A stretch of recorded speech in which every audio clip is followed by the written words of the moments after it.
सो SSC JEE 2023 का result आने के बाद ढेर सारे बच्चों को बधाइयां, और इन सारे बच्चों में बहुत सारे बच्चों ने क्वालिफाई किया है, और उन सारे बच्चों में हम कुछ बच्चों का इंटरव्यू ले रहे हैं। उनका जो प्रिपरेशन का ये जर्नी रहा है उसको हम शेयर कर रहे हैं आपके साथ।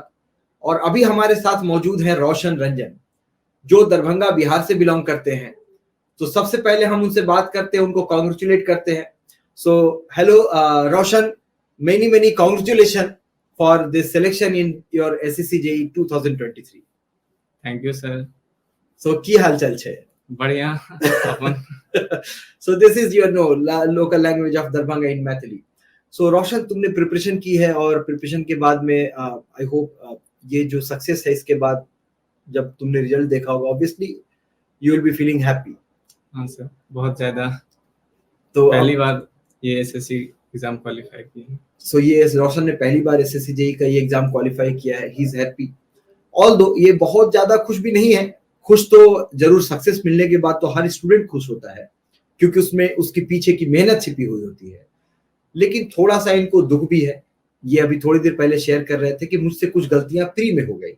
प्री के एग्जाम के समय में कुछ इन्होंने मिस्टेक्स किए, अदरवाइज शायद ये बीआरओ से ऊपर का कोई डिपार्टमेंट या दूसरा कोई डिपार्टमेंट भी मिल सकता था। बट नेवरदलेस कुछ गलतियां हमेशा किसी ना किसी से किसी समय पे हो ही जाती है, राइट?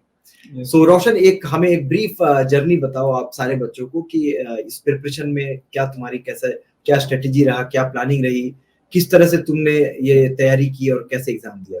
सो इस प्रिपरेशन के जर्नी में ऑब्वियसली रोशन ने बहुत सारे उतार चढ़ाव देखे होंगे। तो रोशन, जो तुमने प्रिपरेशन स्टार्ट की, कौन से साल में तुमने प्रिपरेशन स्टार्ट की? 2019 में मेरा बीटेक कंप्लीट हुआ था। 2019 में? कहाँ से तुमने बीटेक किया था? ये भोपाल से मैं बीटेक किया था। ओके, और तुम हमारे क्लासरूम स्टूडेंट रहे हो, राइट? हाँ।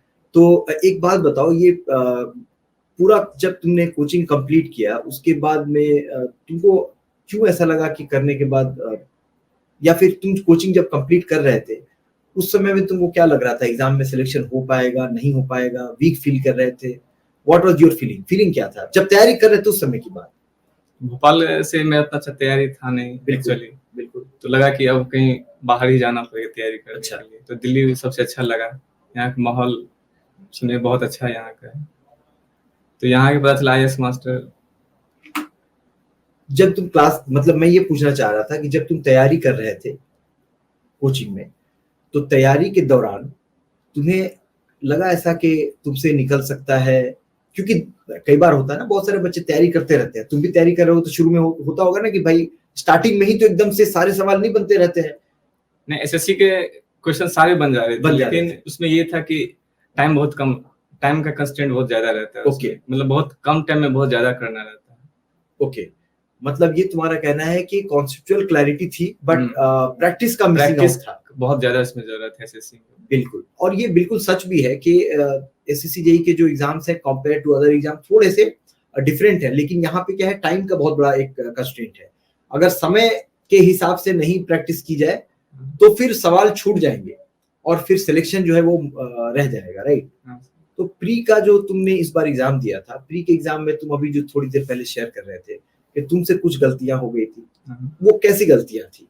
एग्जाम से पहले मेरा तैयारी बहुत अच्छा चल रहा था, लेकिन जैसे एग्जाम नजदीक आते गए थोड़ा सा डेविएशन हो गया, इससे पढ़ाई थोड़ा सा मेरा कम पड़ गया। अच्छा, किस जितना होना चाहिए था। कम समय देने लगे पढ़ाई के लिए? कम समय देने लगे, लगा था कि बहुत अच्छा तैयारी है अब तो सही ही जाएगा। अच्छा, थोड़ा मतलब ये कह सकते हैं कि यू थोड़ा ओवर कॉन्फिडेंट ज्यादा हो गए थे, अब अच्छा ही जाएगा। ओके, लेकिन इस तैयारी को हमको लास्ट टाइम तक लेके जाना चाहिए था। ओके, टिल मतलब पेपर होने तक। ओके, और इस बीच में मेरा थोड़ा सा कहीं ना कहीं लैक हो गया स्टडी का। ओके, सो ये आज एक बहुत बढ़िया मैसेज मिला है कि स्टार्टिंग से तैयारी करते करते ऐसा लग सकता है कई बार स्टूडेंट को कि मेरी तैयारी अच्छी हो रही है ना, अच्छी हो रही है, हो सकता है शायद पीवाईक्यू बना रहे तो बन जा रहा है, सब चीज सही चल रहा है और टेस्ट सीरीज में भी ठीक ठाक चल रहा हो, और इस कारण से उनको लगता हो कि मेरी तैयारी अच्छी हो गई है, और वहां पे थोड़ा सा लूज हो गया, बस वही मिस्टेक था। सो तुम भी ऐसा मत करना। अगर टेस्ट सीरीज में अच्छा हो रहा हो या फिर साथ में तुम पीवाईक्यू अच्छे से बना पा रहे हो, तो एग्जाम से पहले होते होते ऐसा नहीं कि थोड़ा सा लूज कर देना अपना तैयारी का, जो अपना इंटेंस जो अपना प्रिपरेशन कर रहे थे पूरी ताकत लगा के करते रहना, वरना क्या होगा, ऐसे ही लास्ट मोमेंट पे जाके कुछ थोड़ा बहुत जो मिस कर जाओगे उसकी वजह से नंबर कम आ जाएंगे, राइट? पेपर के दिन तक मोटिवेट रहना चाहिए। पेपर के दिन तक मोटिवेटेड रहना चाहिए और प्रिपरेशन करना चाहिए, राइट? अच्छा, प्री में एक और बात मुझे बताओ, ये नॉन टेक और टेक के बीच में तुमने कैसे बैलेंस बनाया? मैं स्टार्टिंग से ये क्लियर था कि रीजनिंग मेरा बहुत अच्छा है, उसमें 50 में 50 मेरे को लेके आना है। ओके, और 50 में से मेरा 47-48 नंबर था रीजनिंग में। बहुत बढ़िया, बहुत ही बढ़िया नंबर है। फिर उसके बाद टेक्निकल मेरा सही था, जीएस में थोड़ा सा वीक था, तो जीएस को सबसे आखिरी में, और उस जीएस के लिए मेरे पास बहुत कम टाइम भी बचा था, ऐसा आता भी बहुत कम था मुझे जीएस में। तो रीजनिंग को सबसे अच्छे से बनाए, सेकंड पे टेक्निकल को लेके, आखिरी टाइम में जीएस में होगा। अच्छा, यानी तुम्हारा मेजर फोकस जो रहा है वो तुम्हारा रीजनिंग रहा है और साथ में टेक्निकल रहा है, राइट? ये लेकिन रीजनिंग में एक और बात है, बनता तो सबसे है। हाँ। कितना कितना समय लगाया था तुमने, और ये समय कम ज्यादा को कैसे तुमने मैनेज किया? ऐसे टेस्ट सीरीज में मेरा 30 मिनट लगता था 50 क्वेश्चन को। हाँ, 50 क्वेश्चन, लेकिन वहाँ मेरे को 40-45 मिनट लग गया, थोड़ा ज्यादा लग गया। ओके, बाद में पता चला कि थोड़ा टफ भी पेपर था, बहुत लोग और भी ज्यादा लगा था, तो मुझे लगा चलो मैं ऐसे नहीं, ये एप्रोप्रिएट टाइम है। मैं मतलब हमेशा क्लास में भी हम बताते हैं, मैं भी बोलता हूँ कि 45 मिनट से लेके 50 मिनट के बीच में ही रीजनिंग के जितने बना सकते हो बना लेने चाहिए। उससे ज्यादा अगर समय लगाते हो रीजनिंग में तो फिर प्रॉब्लम है। इसमें ज्यादा लग गया, फिर टेक्निकल में भी ज्यादा लग गया। मैं इस बार थोड़ा सा कॉन्सेप्चुअल क्वेश्चन ज्यादा था, स्टेटमेंट वाइज क्वेश्चन था, तो पढ़ने में टाइम लग रहा था, पढ़ना फिर वापस उसको सोचना, फिर उसको वो करना, टाइम ज्यादा लग रहा था। तो मेरे पास इस बार जीएस में बहुत ही ज्यादा कम टाइम बचा था, 8 मिनट ही बचा था, 8 मिनट में 50 क्वेश्चन। तो तुमने क्या किया फिर? आखिरी के 2-3-4 क्वेश्चन सीन ही नहीं कर पाए, छूट गए। कोई बात नहीं, बट फिर भी जीएस में तुमने गो थ्रू एटलीस्ट 40 क्वेश्चन तो कर लिया था ना? ओके, नॉट बैड, बुरा नहीं है, क्योंकि तुम्हारा फोकस वैसे भी पहले से स्टार्टिंग से मेरा रीजनिंग था, रीजनिंग में पूरा लेके आना है, और अच्छा है, 47-48 नंबर है, बहुत। बट टेक्निकल वाले पार्ट जो है वो भी तुम्हारा कवर ठीक ठाक हो गया। एक जीएस का कोई पार्ट रह गया, ठीक है, रह गया। अब ये बाद में जब मेंस के लिए प्री का मान लो रिजल्ट आ गया, प्री में नंबर थोड़े से तुमको कम रहे होंगे, और प्री में थोड़े नंबर कम होने की वजह से तुम्हें ऐसा नहीं लगा कि यार अब तो शायद मेंस लिख के भी फायदा नहीं होगा? होता है ना, अंदर से मोटिवेशन चला जाता है। मोटिवेशन बहुत टाइम तक लोग बोल रहे हैं तेरा हो जाएगा, लेकिन मेरे को अंदर से आ नहीं रहा था कि मेरा होने वाला है। अच्छा, लेकिन पता चल रहा था, यूट्यूब चैनल पे पता चल रहा था कि 105-6 जाने वाला है। तो तुम उसके बाद यहाँ दिल्ली में ही रहे या बिहार चले गए थे वापस? दिल्ली में ही थे, धीरे-धीरे स्टार्ट कर रहे थे, अंदर से मोटिवेशन नहीं आ रहा था कि निकल जाएगा मेरा। अच्छा, मोटिवेशन आ नहीं रहा था, डर था अंदर से। ओके, पिछली बार एसएससी का एग्जाम में मेरा पॉइंट से छूट गया था, 0.25 से छूट गया था मेरा। अच्छा, इस बार उससे ज्यादा डर लगा था कहीं इस बार भी ना छूट जाए। 107 पॉइंट समथिंग कट ऑफ गया था, मेरा 107.025 नंबर था, मतलब पॉइंट से मेरा छूटा। अच्छा, बहुत थोड़े से मार्क्स के लिए लास्ट टाइम मिस हो गए थे, राइट? इसलिए इस बार भी ज्यादा डर था कहीं इस बार भी कुछ। तो जब सब लोग बोल रहे थे हो जाएगा, तो तुम्हें क्या थोड़ा फिर लगा कि नहीं, सब लोग बोल रहे थे? हाँ, सब बोल रहे हैं तो शायद हो ही जाना चाहिए। सब बोले क्वेश्चन भी टफ आया है, सब बोल रहा था कि तेरा हो जाएगा। तो आखिरी में लगा कि हाँ, सब बोल रहा है तो हो ही जाएगा। और मेंस के समय में क्या स्ट्रेटेजी अपनाए थे? क्योंकि ये भी तो डर था ना, सब लोग बोल रहे थे पता नहीं बहुत सारा अलग अलग टाइप का क्वेश्चन आ सकता है, नया स्टाइल था इस बार एग्जाम का। सब लोग कहते हैं कि बहुत टफ आएगा, कैलकुलेटर दे रहा है, अच्छा ज्यादा अच्छा, मतलब गेट टाइप पूछेगा। अच्छा, लेकिन फिर मेरे को कहीं ना कहीं लग रहा था कि इसमें तो डिप्लोमा वाले भी बैठते हैं, बिल्कुल, तो ज्यादा टफ पूछ नहीं सकता है। प्री की तरह ही थोड़ा सा ज्यादा टफ बनाएगा, बहुत ज्यादा टफ बनाएगा नहीं। फिर भी कहीं ना कहीं गेट का 1 मार्क्स क्वेश्चन सॉल्व कर रहे थे, अच्छा, क्या पता न्यूमेरिकल ज्यादा। नहीं, गेट का 1 मार्क्स क्वेश्चन इज ओके, वो कोई वैसे भी बहुत, लेकिन जब रियल में वहाँ बहुत उससे भी बहुत इजी पेपर आ गया, उससे भी आसान पेपर आ गया था। बट ऐसा नहीं है, इजी था, बट अगर पीछे एसएससी के बाकी पेपर्स को अगर कंपेयर करोगे जेईई मेंस के पेपर से इस बार का, तो थोड़ा कॉन्सेप्चुअल क्वेश्चन तो जरूर था। एसेशन रीजनिंग का होना, स्टेटमेंट का होना, ये थोड़ा अपने आप में एग्जाम के पैटर्न को थोड़ा सा मॉडरेट बना देता है। ये बहुत आसान नहीं रह जाता है, क्योंकि जो बच्चे ने अगर तैयारी कॉन्सेप्चुअल तरीके से पूरा सिलेबस का जिसने प्रिपरेशन नहीं किया होगा, उसके लिए हमेशा डिफिकल्ट रहेगा ये। एसएससी ऐसे भी कॉन्सेप्चुअल क्वेश्चन पे वो ज्यादा फोकस करता है, और इस बार स्टेटमेंट वाइज क्वेश्चन भी ज्यादा पूछ दिया था ईएससी की तरह। हाँ, और वो क्वेश्चन बनाने के लिए तो उसमें टाइम ज्यादा लगता है, सोचना भी ज्यादा पड़ रहा था बार बार। और साथ में अगर कॉन्सेप्चुअल क्लैरिटी पहले से नहीं है, थ्योरी अगर तुमने नहीं कंप्लीट कर रखी है, तब लैग कर जाएगा, नंबर कम आएंगे बच्चे के। बिल्कुल। अब धीरे धीरे वो पैटर्न भी एसएससी इस बार बदला, क्योंकि पहले पूरा फैक्ट क्वेश्चन पूछता था, सीधे डायरेक्ट आंसर। अब वो बहुत कॉन्सेप्चुअल क्वेश्चन पूछ रहा है, कॉन्सेप्ट क्लियर होना चाहिए एसएससी के लिए भी। यानी ये कह सकते हो कि अब कवरेज ऑफ सिलेबस में जो है, एक तो अच्छा कवरेज ऑफ सिलेबस भी एक बात बताओ कि कितना कवर करना चाहिए, क्या होना चाहिए तुमको? पहले जैसे एसएससी का पैटर्न रहा कि वो बीएमसी टाइप, मतलब BM building material, RCC, surveying, ये सब पे ज्यादा फोकस कर रहा है rather than structure analysis, steel, इस सब में कम फोकस कर रहा है। इधर थ्योरेटिकल पार्ट में ज्यादा फोकस करता है। बिल्कुल। खास के बीएमसी सबसे ज्यादा फोकस किया है, बहुत ज्यादा क्वेश्चन बीएमसी से। लेकिन था जरूर, लेकिन अगर तुम कंपेयर करोगे पहले बीएमसी से और बहुत ज्यादा क्वेश्चंस आते थे। अब इनफैक्ट अगर देखोगे तो बीएमसी से पहले के कंपैरिजन में नंबर ऑफ क्वेश्चन इन्होंने घटा दिए। पहले जितने नंबर ऑफ क्वेश्चन पूछे जाते थे उसके रिस्पेक्ट में अब कम कर दिए, और बाकी सब्जेक्ट से भी इन लोगों ने पूछना स्टार्ट किया है। हालांकि ये कहना बहुत मुश्किल है कि कौन सा सब्जेक्ट से कितना पूछा जाएगा। हाँ, ये तो अब इस बार तो मैकेनिक्स से भी पूछा था। बिल्कुल।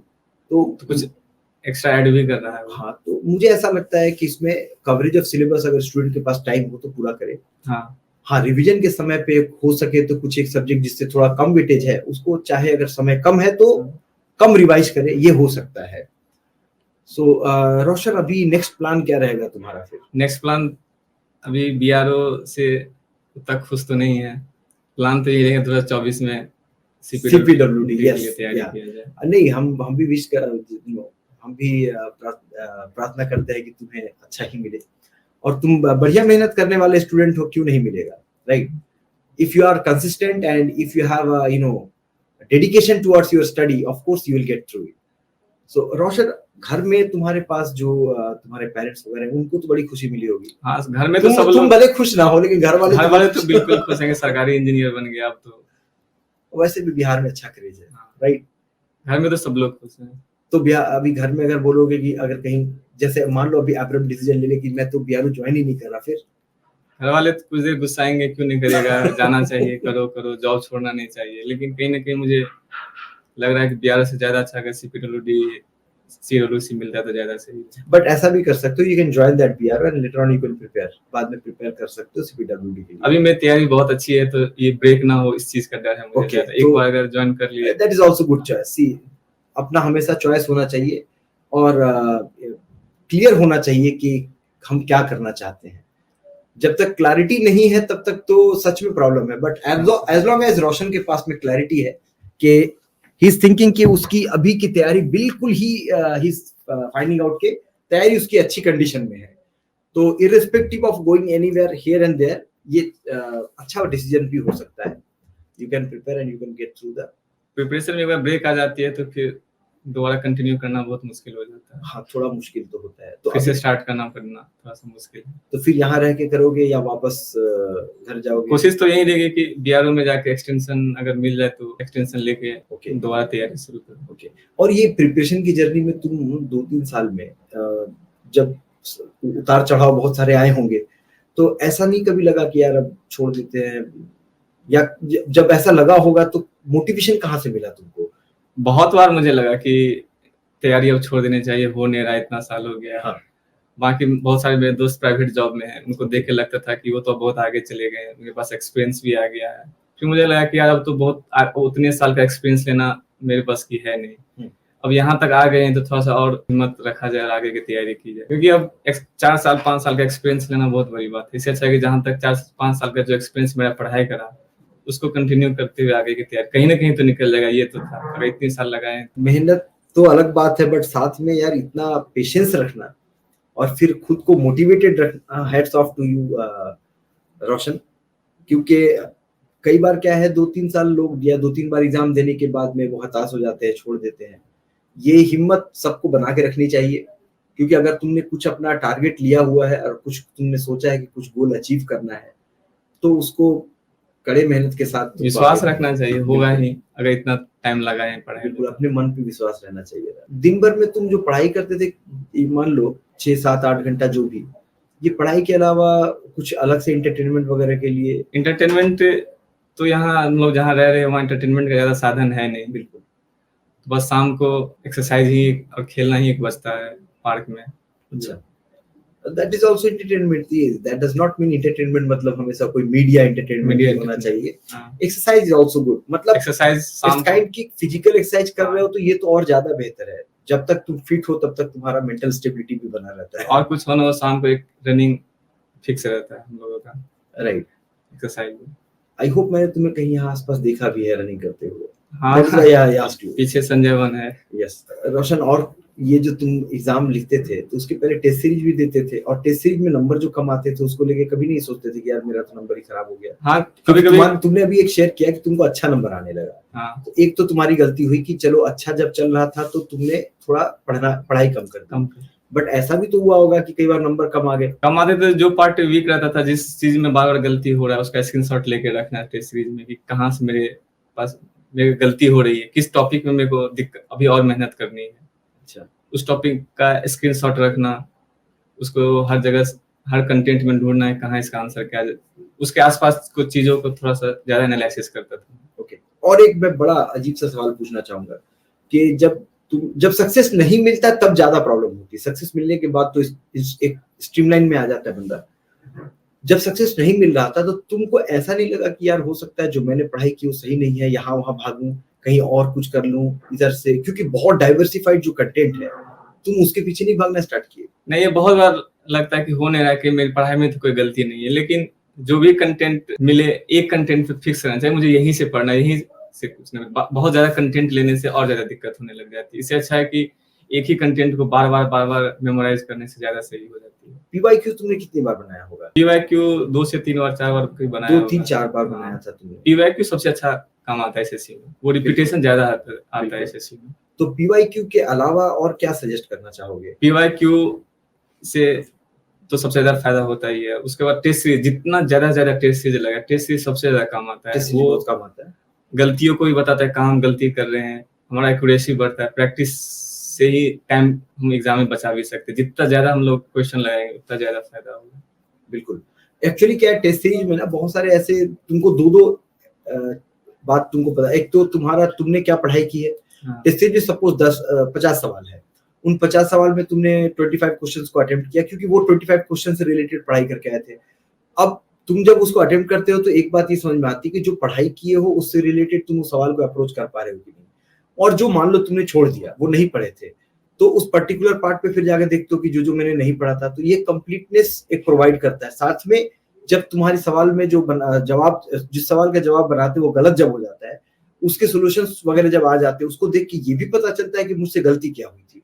तो ये बड़ा अच्छा एक रिवीजन का प्रोसीजर है। ये टेस्ट सीरीज सिर्फ असेसमेंट नहीं है, ये एक्चुअल में देखा जाए तो ये रिवीजन का एक बहुत बड़ा प्रोसीजर है। टेस्ट सीरीज में कहीं भी कुछ अगर डाउट ज्यादा आती है तो सबसे अच्छा तो मुझे लगता है मास्टर का जो वो नोटबुक वो बुक है वो सबसे ज्यादा अच्छा काम है। उसमें सबसे अच्छा एक्सप्लेन किया रहता है चीजों को, ज्यादा भागना नहीं पड़ता है, क्योंकि वो कंटेंट एक स्टैंडर्ड बुक मुझे लगता है। बिल्कुल, वो बुक एक्चुअली बनाया ही इसी बेसिस पर गया है कि मोस्ट ऑफ द कंटेंट जो है वो वहां पे कवरेज हो जाए। इधर उधर भागने से ज्यादा अच्छा है कि आईएएस मास्टर का वो बुक में लगभग सारा डॉट क्लियर हो जाता है। सो रोशन, अभी तो मुझे लगता है कि तुम फिर से कड़ी मेहनत में जुड़ने वाले हो। हाँ, तो उसके लिए पहले से बहुत सारा हमारे तरफ से ढेर सारा शुभकामना, ठीक है, for your bright future. But जहां से तुमने पढ़ाई कंप्लीट की है, जिस कॉलेज से, I think you have completed from Bhopal, right? तो वहां तुम्हारे जो जूनियर्स वगैरह हैं, जो तुम्हारे बैचमेट्स या और भी जो लोग तैयारी कर रहे होंगे, बाकी जितने जूनियर्स हैं, उन सबको क्या मैसेज देना चाहोगे इस प्लेटफॉर्म से? इस प्लेटफॉर्म से यही मैसेज देना चाहेंगे कि एसएससी को अगर टारगेट किया जाए तो सबसे इजी अचीवेबल मुझे एग्जाम लगा एसएससी। अगर बस थोड़ा सा कंसिस्टेंसी लगाया जाए एसएससी एग्जाम पे तो सबसे जल्दी यही एग्जाम निकल सकता है। बाकी एग्जाम तो मुझे टफ ही लग रहा है। बिल्कुल। सो अगर रोशन की बात सुनी जाए तो compare to other exam he finds SSC JEE comparatively easy. और एक है कि वो रेगुलर हर साल अपना एग्जाम लेते जा रहा है। बिल्कुल, सबसे ज्यादा टाइमली चल रहा है ये सबसे इम्पोर्टेंट बात है। सो बेसिकली अगर रोशन की ये बात देखी जाए कि ये एक कंसिस्टेंट एग्जाम है जो हर साल ले रहा है, राइट? गेट ईएससी की तरह हो गया है अभी फिलहाल। बिल्कुल। तो ये एक बेनिफिट रहता है स्टूडेंट के पास में कि अगर तुमने तैयारी कर रखी है तो 1-2 साल के अंदर में कुछ ना कुछ तुमको समझ आ जाएगा कि what in which direction you are going, right? बाकी एग्जाम में मुझे टाइम देना पड़ता है कि ये एग्जाम दोबारा कब लेगा, कैसे लेगा। बिल्कुल, बहुत ज्यादा अनसर्टेनिटी है। 3-4 साल बाद, 5 साल बाद होते हैं उनका, और कई बार कुछ स्टेट में तो एग्जाम होके कैंसिल भी हो जाता है। तो स्टूडेंट्स के लिए एक बहुत लंबा अरसा बन जाता है कि भाई कितने वक्त तक वो इंतजार करेगा। अभी तो एसएससी एक बड़ा बदलाव भी किया है जो कि बहुत अच्छा है कि मेन सब ऑब्जेक्टिव ले रहा है। हाँ बिल्कुल, क्योंकि उसमें ये हो जाएगा ना कि जो कन्वेंशनल के समय पे बच्चों को एक चिंता रहती थी एग्जाम मार्क्सिंग का बहुत ज्यादा वेरिएशन होता था। बिल्कुल, वेरिएशन होता था और ये हमने ऑब्जर्व भी किया है। तो अब उससे कम से कम चिंता दूर हो गई।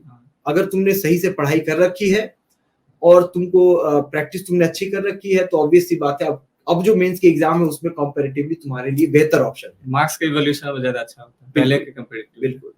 सो थैंक यू रोशन, बहुत अच्छा लगा तुमसे बात करके, बहुत बेहतर तुमने परफॉर्म किया है। बट मैं फिर से कहना चाहूंगा, उदास होने की जरूरत नहीं है। This is your success, and at the same time अभी जब तुम दोबारा मेहनत करोगे, I hope you will get better than this one. So we wish for your future a bright future from Master Learner. Thank you very much Roshan. Thank you sir.